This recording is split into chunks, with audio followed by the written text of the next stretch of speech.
Thaís Bilenque, tudo parece se encaminhar para a cassação de um deputado que andou criando muito caso para o ex-presidente da Câmara, Arthur Lira. Quem é ele? O que aconteceu? O Glauber Braga é um deputado de Nova Friburgo, né, do Rio de Janeiro. Ele está em 5º mandato. Ele assumiu a primeira vez em 2009, que era metade da legislatura, porque ele foi eleito suplente, o titular saiu, ele assumiu e desde então vem se reelegendo. Ele chegou, portanto, antes do Lira na Câmara. O Lira assume o primeiro mandato em 2011. O Glauber Rocha de que partido? Ele era do PSB e depois muda para o PSOL. Ele é filho de uma ex-prefeita da cidade, Saudade Braga, que já faleceu. Então, ele chega em 2009, ele vê toda a evolução das emendas que passaram a ser impositivas em 2015, depois a ampliação das impositivas para as emendas de bancada em 2019, as emendas do relator, o orçamento secreto, as emendas de comissão, toda essa discussão que está aí em curso, né, com o Supremo tentando impor. Ele é contra ou a favor? Transparência, obviamente contra. É um deputado de pouca composição política, então, para dar 2 exemplos, em maio de 2021, ele se lança como pré-candidato do PSOL a presidente da República, no momento em que a direção do partido, o presidente à época, que era o Juliano Medeiros, e vários quadros, a maioria dos quadros, já estava trabalhando para apoiar o Lula, né, na eleição de 2022 e que se formou a frente ampla para derrotar o Bolsonaro. Tá. Ele tentou se viabilizar como candidato a presidente e agora mesmo, para dar 2 exemplos, em março de 2025, ele liderou uma ala minoritária do PSOL contra a aliança do partido com o governo Lula, né, em oposição ao grupo comandado pelo Guilherme Boulos, né, querendo um desembarque, enfim, um afastamento do governo. Ou seja, ele é a anti-unidade na luta e anti-centralismo democrático. É o dissidente. Ele é radical, ele diz isso, mas não sectário, então ele não faz composição, faz pouca composição, né? Ele faz muito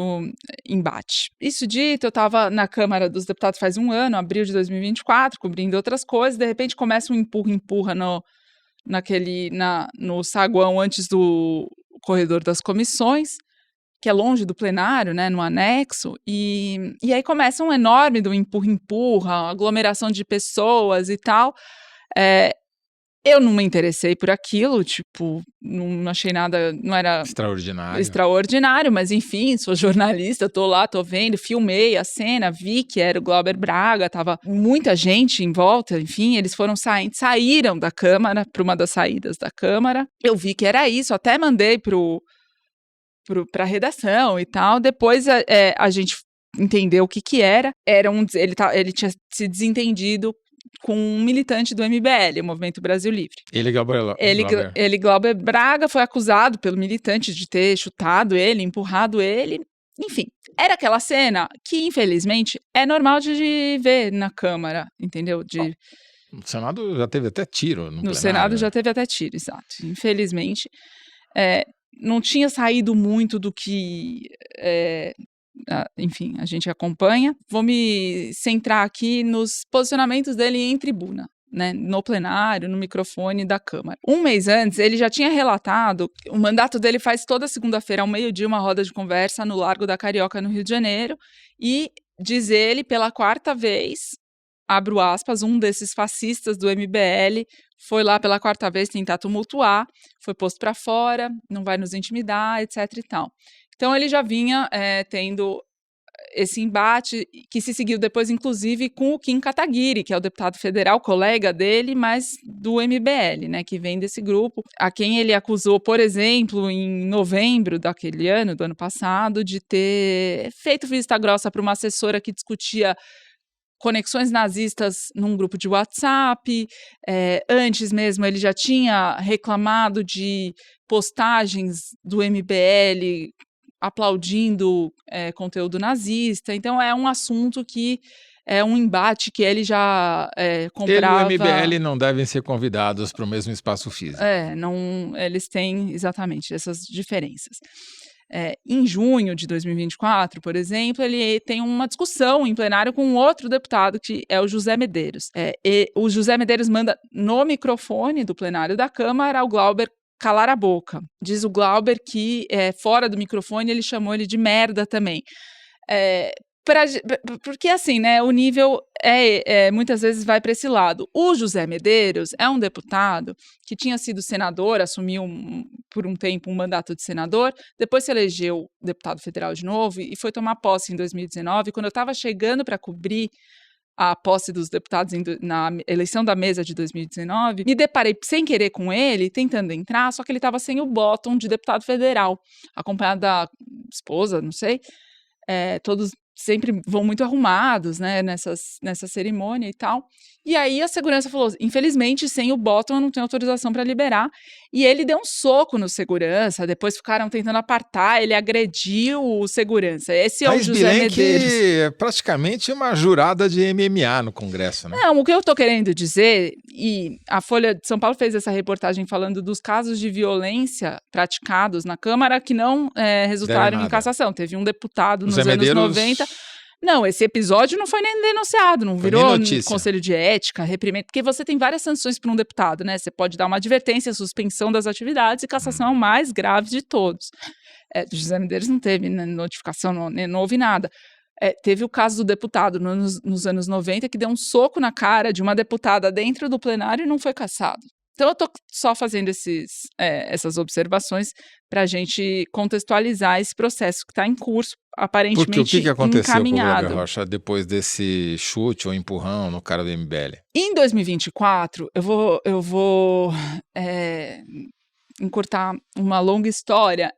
Ele relata que ele estava na Comissão de Relações Exteriores e pergunta para o presidente da comissão se havia tido alguma pressão indevida do então presidente da Câmara, Arthur Lira, sobre as emendas de comissão. As emendas de comissão, como a gente sabe, depois que o Supremo proibiu as emendas de relator, que são o orçamento secreto, passaram a ser as herdeiras do orçamento secreto, ou seja, através das emendas de comissão que cresceram muito em volume, a cúpula da Câmara passou a distribuir essa verba que não é impositiva para os seus aliados nos seus redutos.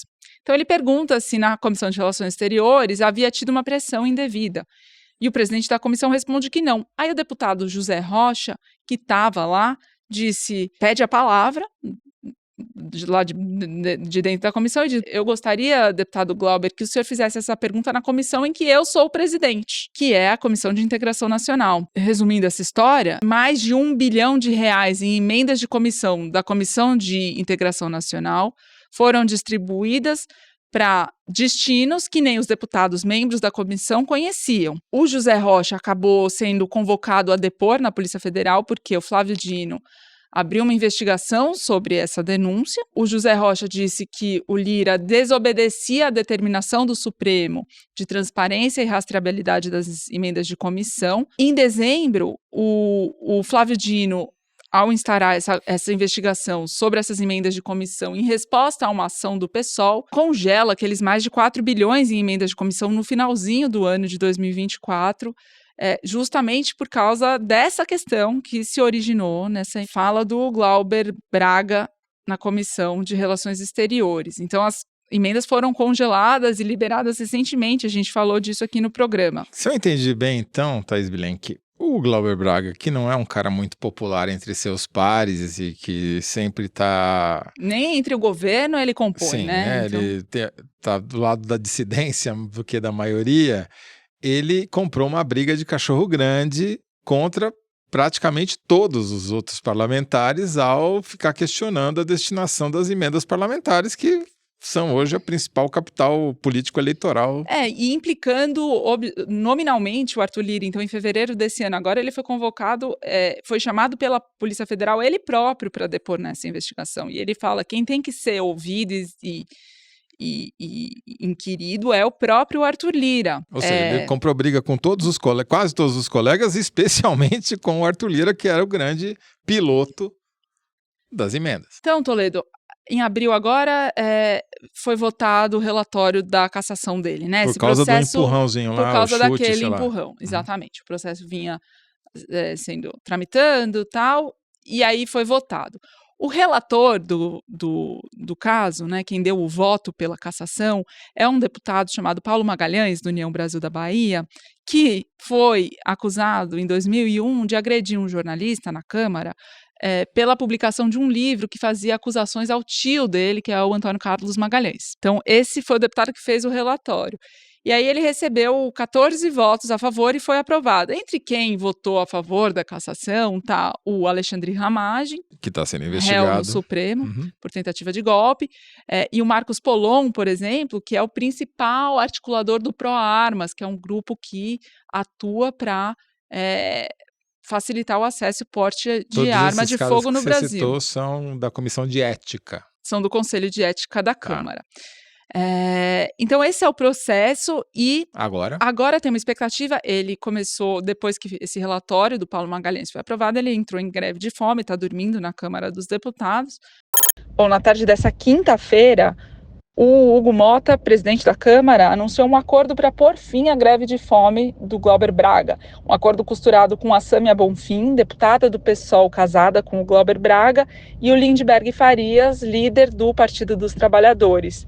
Esse acordo prevê o seguinte, que depois da deliberação na CCJ, Comissão de Constituição e Justiça, o deputado vai ter 60 dias, e não menos do que isso, para exercer a defesa do mandato. E só então é que o caso vai a plenário para todos os deputados e deputadas decidirem, votarem pela cassação ou não do Glauber Braga. A questão que se coloca agora é: a cassação dele vai ser votada antes ou depois da cassação do Chiquinho Brazão, que está há 1 ano tramitando na Câmara. Chiquinho Brazão, o deputado acusado, entre outros, de ter mandado matar a vereadora Marielle Franco e o motorista dela, o Anderson Gomes, que foi mandado em prisão domiciliar poucos dias atrás pelo Alexandre de Moraes. Ele estava preso e está agora com tornozeleira eletrônica. O processo de cassação dele está paralisado. Agora, o do Glauber Braga, vamos ver qual que vai ser votado primeiro. Prioridades da Câmara, né? Sobrepõe a vingança contra quem denunciou o uso político das emendas parlamentares a quem manda matar uma vereadora. Veremos até onde isso vai, né? É a vez da vingança mesmo. É isso. Muito bem, Thaís Bilenque. Acho que deixou o mais claro impossível do que se trata esse julgamento. Chega, basta.